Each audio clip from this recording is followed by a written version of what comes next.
Hello friends, welcome to Ali science. हम study कर रहे थे अंतःस्रावी ग्रंथियों के बारे में, जिसमें हमने हाइपोथैलेमस और पीयूष ग्रंथि के बारे में जान लिया है। इस वीडियो में हम स्टडी करेंगे कि थायराइड ग्रंथि है वो क्या होती है, उनसे कौन से हार्मोन निकलते हैं, उनका क्या कार्य है। तो चलिए सबसे पहले हम थायराइड ग्रंथि उसकी पोजीशन देखते हैं, उसकी स्थिति देखते हैं कि शरीर में कहाँ होती है। तो हमारी जो श्वास नली है, ठीक है, यहाँ पर हमारी जो श्वास नली होती है जिसको हम कहते हैं विंड पाइप या ट्रेकिया, ठीक है, इसको क्या कहेंगे हम, ट्रेकिया कहते हैं या विंड पाइप कहते हैं या श्वास नली कहते हैं। तो इस श्वास नली के दोनों साइड में, यानी इस साइड में भी और इस साइड में भी और इसके थोड़े आगे की साइड में भी, आगे की इस तरह साइड में भी ये पाई जाती है हमारी थायराइड ग्रंथि। तो दोनों साइड को तो हम कह देंगे पार्श्व, ठीक है, दोनों साइड को क्या कह देंगे, पार्श्व, और आगे की जो साइड होगी उसको हम कहते हैं अधर, ठीक है। यानी ये लेटरल जो होता है और जो वेंट्रल है, ठीक है, इन पार्ट में होती है। तो दोनों साइड में यानी हो गया पार्श्व और आगे की साइड में हो गया अधर भाग। तो ये इस तरह पाई जाती है। इसकी आकृति आपको दिखाई दे रही है इस डायग्राम के अंदर, कैसी होती है, ये एच आकार की या तितली के जैसे दिखाई देती है। कंप्लीट है थायराइड ग्रंथि। अब हम इसको जब जूम करके देखते हैं, हाँ एक और चीज इसको याद रखना है कि ये हमारे शरीर की जो सबसे बड़ी थायराइड ग्रंथि जो है ये होती है द लार्जेस्ट एंडोक्राइन ग्लैंड है, ठीक है, ये थायराइड ग्रंथि है।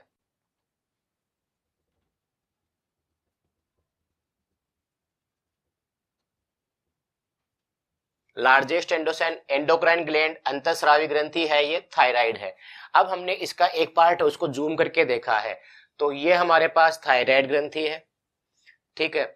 इस थायराइड ग्रंथि में क्या होता है, इस तरह छोटे छोटे फॉलिकल्स या पुट्टक पाए जाते हैं, ठीक है, इनको हम क्या कहेंगे, फॉलिकल्स या पुट्टक कहते हैं, ठीक है, पुट्टक, इनका नाम होता है फॉलिकल, ये पाए जाते हैं। अब इन पुट्टक में, इन फॉलिकल्स में क्या होता है, इनके अंदर कोशिकाएं रहती है। इन पुट्टक में क्या होता है, कोशिकाएं होती है इस तरह, और उन कोशिकाओं को हम कहते हैं पुट्टकीय कोशिकाएं, पुट्टकीय कोशिकाएं, या उनका नाम हो जाता है फॉलिक्यूलर सेल्स। इनके अंदर होती है, किनके अंदर होती है, इन फॉलिकल्स में, इन सभी फॉलिकल्स के अंदर बहुत सारी सेल्स होती है, और उन सेल्स का ही नाम क्या है, फॉलिक्यूलर सेल या पुट्टकीय कोशिकाएं। कंप्लीट है। अब ये इन पुट्टकीय कोशिकाओं के द्वारा एक पदार्थ का स्राव किया जाता है, एक लिक्विड है उसका स्राव किया जाता है, और ये लिक्विड क्या होता है कि ये इसके चारों ओर इस तरह भरा हुआ रहेगा, ठीक है, और ये हरा रंग आपको शायद दिखाई नहीं देगा, कलर दूसरा चेंज कर लेता हूं, ठीक है। इनके अंदर यहाँ पर लिक्विड भरा रहता है इसके चारों तरफ, और उस लिक्विड का नाम होता है आयोडो थायरो ग्लोब्यूलिन।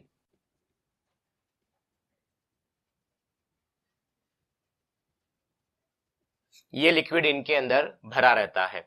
कंप्लीट है। अब इनके अलावा कुछ कोशिकाएं जो होती है ना, देखो ये जो खाली भाग बाहर का रह गया, इस भाग को हम कहेंगे स्ट्रोमा, ठीक है, यानी इनका अंतर कोशिकीय अवकाश जो रहेगा, ये जो भाग रहेगा इसको हम क्या कहेंगे, स्ट्रोमा कहते हैं।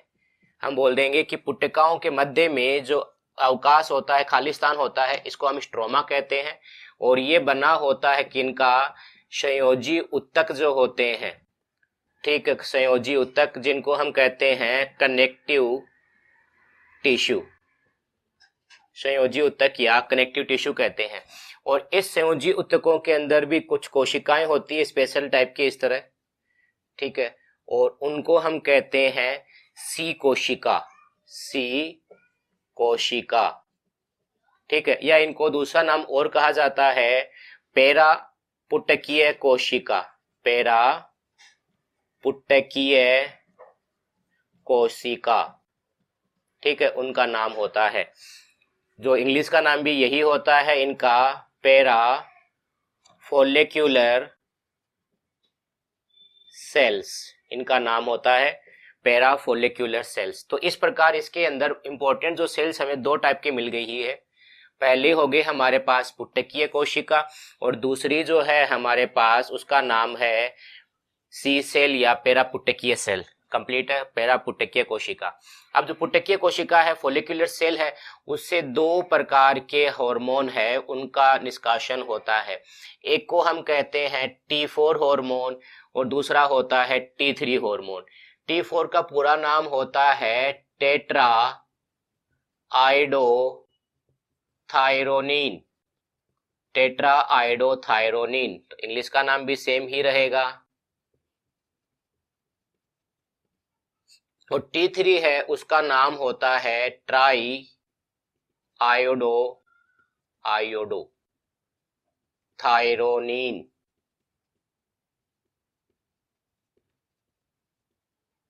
Try iodothyronine. और जो पुटकीय कोशिकाएं हैं उनसे केवल एक हार्मोन निकलता है जिसका नाम होता है कैल्सीटोनिन। कैल्सीटोनिन। ओके, तो ये सब के सब हार्मोन है जो और जो कोशिकाएं हैं जो हमारे थायराइड ग्रंथि है उसके अंदर पाई जाएगी। ठीक है, तो कौन कौन से हार्मोन इससे निकल रहे हैं? इससे हमारे पास 3 हार्मोन के नाम हमने पढ़ लिए हैं। पहला हार्मोन हमारे पास है टेट्रा आइडोथायरोनिन, दूसरा है ट्राई आइडोथायरोनिन और तीसरा इसके अंदर हमारे पास है कैल्सीटोनिन। तो 3 प्रकार के हार्मोन हमारे हो गए। तो चलिए अब हम इनके बारे में थोड़ा डिटेल से जान लेते हैं और इनके कार्य जो होते हैं उनके बारे में भी जानते हैं। टेट्रा आइडोथायरोनिन, अब इसका नाम ऐसे क्यों पड़ा है? क्योंकि इसको बनाने के लिए आयोडीन को हमें जरूरत होती है, आयोडीन की। ठीक है, क्या चाहिए हमें? आयोडीन चाहिए होता है, प्लस उसके साथ में चाहिए हमें टायरोसिन। ठीक है, टायरोसिन, यही नाम इंग्लिश में लिखा जाएगा टायरोसिन। और ये टायरोसिन क्या है? ये एक अमाइनो एसिड है, ये एक अमीनो अम्ल है। तो ये दोनों के दोनों मिलकर T4 बनाएंगे। इसके अंदर आयोडीन के हमें 2 मॉलिक्यूल्स काम आते हैं और इसके हमारे पास जो है 4 मॉलिक्यूल्स, 4 अणु है, ये काम आते हैं। कंप्लीट है। और इसको दूसरा नाम हम कह सकते हैं thyroxine hormone. Thyroxine hormone.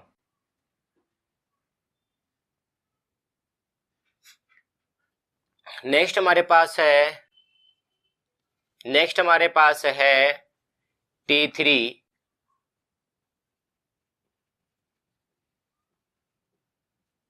Try iodothyronine.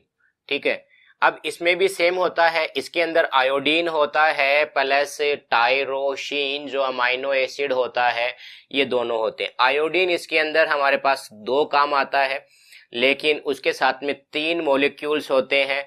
किसके? जो टायरोसिन है, अमाइनो एसिड, अमीनो अम्ल, उसके काम आते हैं। इस वजह से इसका नाम क्या हो गया? टायरो, और इसका हो गया टेट्रा। ट्राई और यहाँ पर हो गया टेट्रा। ठीक है, अब ये जो हमारे पास 2 हार्मोन हो चुके हैं, एक तो हो गया T3, ठीक है, इधर लिख देता हूं T3 प्लस T4, इन दोनों को ही मिलाकर हम कह देते हैं थायराइड हार्मोन।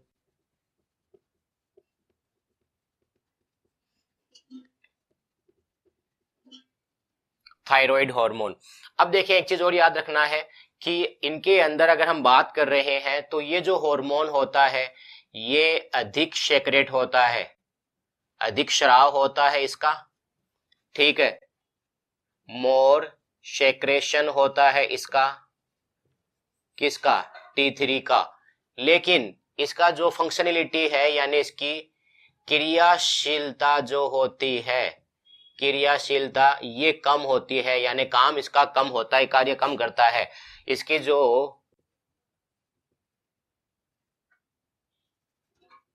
ये लेस फंक्शनल होता है। ठीक है, नेक्स्ट हम बात करते हैं, हमारे पास कौन सा हो गया? T3, ये कम स्राव होता है इसका, लेस सेक्रेशन होता है, यानी कम निकलेगा, लेकिन फिर भी इसकी जो क्रियाशीलता है यानी काम अधिक करेगा ये। तो हम क्या बोल देंगे? इसकी जो क्रियाशीलता होती है ये अधिक होती है। ठीक है, ये होगा हमारे पास मोर फंक्शनल। ठीक है, तो ये हो गए हमारे पास T4 और T3 हार्मोन, जिनको हम कंबाइंड क्या कह देते हैं, थायराइड हार्मोन। अब हम इनके कार्य देखते हैं, इसका काम क्या क्या होता है वो जानते हैं। तो सबसे पहला इसका जो काम है, ये क्या करता है, शरीर के अंदर जो ऊर्जा उत्पादन जो है, ऊर्जा उत्पादन, ठीक है, यानी जो एनर्जी है, ठीक है, उसकी जो प्रोडक्शन होती है उसको इंक्रीज कर देता है, यानी ज्यादा ऊर्जा प्राप्त होगी, माइटोकॉन्ड्रिया के अंदर काम करेगा और माइटोकॉन्ड्रिया के अंदर ऊर्जा के जो प्राप्त करने की प्रक्रिया है उसको ये बढ़ा देता है। इसी वजह से इसको हम क्या कह सकते हैं, इनका नाम हो जाएगा जीवन की रफ्तार हार्मोन, जीवन की रफ्तार, इसका नाम हो गया हमारे पास। ठीक है, इनके अलावा ये क्या काम करता है, ये हमारे शरीर का जो BMR होता है उसको भी बढ़ाता है। अब BMR का मतलब हो गया बेसल मेटाबॉलिक रेट, आधारी उपापचय दर, इसको भी बढ़ाता है। अब क्वेश्चन बन गया सर ये क्या चीज है, तो देखिए आधारी उपापचय दर BMR का मतलब ये होता है कि जैसे आपके शरीर के अंदर जो ऊर्जा है उनका उपयोग कैसे प्रति मिनट कितना उपयोग किया जा रहा है, यानी शरीर के द्वारा ऊर्जा का उपयोग कितना किया जा रहा है।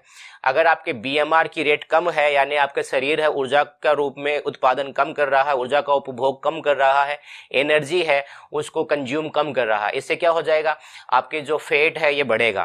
कंप्लीट है। अगर BMR हमारा ज्यादा है, बेसल मेटाबॉलिक रेट ज्यादा है, तो ऊर्जा जितना भी हम खाना खा रहे, तो एनर्जी जितनी मिल रही है वो पूरी की पूरी कंज्यूम हो जाती है, यूज आ जाती है, यानी मोटे नहीं हो पाएंगे। अगर हम एक्सरसाइज कर रहे हैं, ठीक है, उससे हम अपना BMR है उसको बढ़ा सकते हैं। तभी आपने देखा होगा कि कोई व्यक्ति ऐसे होते हैं जो केवल रोटियां ही खाते हैं और सिंपल सा खाना खा रहे हैं, फिर भी उनका फैट बढ़ता रहता है।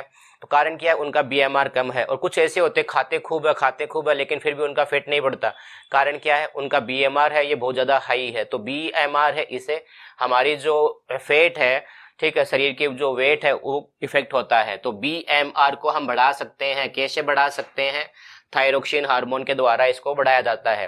ठीक है, इनके अलावा एक्सरसाइज करके भी हम इनको बढ़ा सकते हैं। इनके अलावा क्या करता है, जो हार्ट बीट होती है, यानी जो अपना हृदय है उसका जो स्पंदन होता है, तो हृदय के जो स्पंदन की प्रक्रिया होती है उसको भी ये बढ़ाता है, हार्ट बीट को भी बढ़ाएगा। कौन, थायराइड हार्मोन जो होते हैं T3 और T4 दोनों कंबाइंड काम करेंगे। इनके अलावा के तो अगला कार्य जो इसका होगा, ये क्या करता है, जो मेंढक होता है, जो फ्रॉग है, फ्रॉग का जो टेडपोल लार्वा है, ठीक है, टेडपोल ये एक लार्वा है, उसका ना मेटामॉर्फोसिस होता है, यानी हम बोलते हैं कायांतरण, ठीक है, मेटामॉर्फोसिस, ठीक है, उससे क्या कर देता है, मेंढक बनाने में हेल्प करेगा, फ्रॉग बनने में हेल्प करेगा। अब इसका मतलब देखो क्या है, आपको पता है कि जो मेंढक है उसके अंदर टेडपोल लार्वा बनता है, यानी अंडे है, अंडों से क्या होता है, डायरेक्ट मेंढक नहीं उत्पन्न होता, एक मच्छी के जैसे, मछली के समान उसमें एक टेडपोल बनता है, लार्वा बनता है, और ये लार्वा फिर कन्वर्ट होकर मेंढक बनेगा, यानी उसके अंदर एक शरीर है उसमें रूपांतरण आता है, उसको हम कहते हैं कायांतरण या मेटामॉर्फोसिस। और उसमें हेल्प कौन करेगा, हमारा जो थायराइड हार्मोन है ये इसके अंदर हेल्प करेगा, थायराइड हार्मोन हेल्प करेगा। अगर कहीं पर किसी एरिया के अंदर थायराइड आयोडीन है, पानी के अंदर आयोडीन की कमी होती है, उस एरिया के अंदर क्या हो जाएगा, मेंढक जो टेडपोल है ना, कभी भी मेंढक नहीं बनेगा, और टेडपोल का टेडपोल ही रहता है, उसमें कायांतरण नहीं हो पाता है। कंप्लीट है। उसके बाद में नेक्स्ट हम देखते हैं कि ये क्या काम करता है। इनके अलावा जो थायराइड हार्मोन है, ठीक है, टेडपोल लार्वा तो कर दिया है, इसके अलावा ये निर्मोचन में भी हेल्प करता है, ठीक है, निर्मोचन, जिसको हम कहते हैं स्किन कास्टिंग, ठीक है, जैसे होता है ना कि सांप है अपनी केचुली चेंज करता है, तो उसके अंदर भी ये हेल्प करता है। तो ये सब के जो है कार्य ये थायराइड हार्मोन के हो चुके हैं। इस वीडियो में हम इतना स्टडी करेंगे। हमारे पास कैल्सिटोनिन बच गया है, तो कैल्सिटोनिन हार्मोन है ये आपको अगले वीडियो में बताया जाएगा। अगर वीडियो अच्छा लगा है तो इसको अधिक से अधिक शेयर करें, और अगर सब्सक्राइब नहीं किया तो सब्सक्राइब जरूर करें, और कमेंट करके हमें जरूर बताएं। धन्यवाद।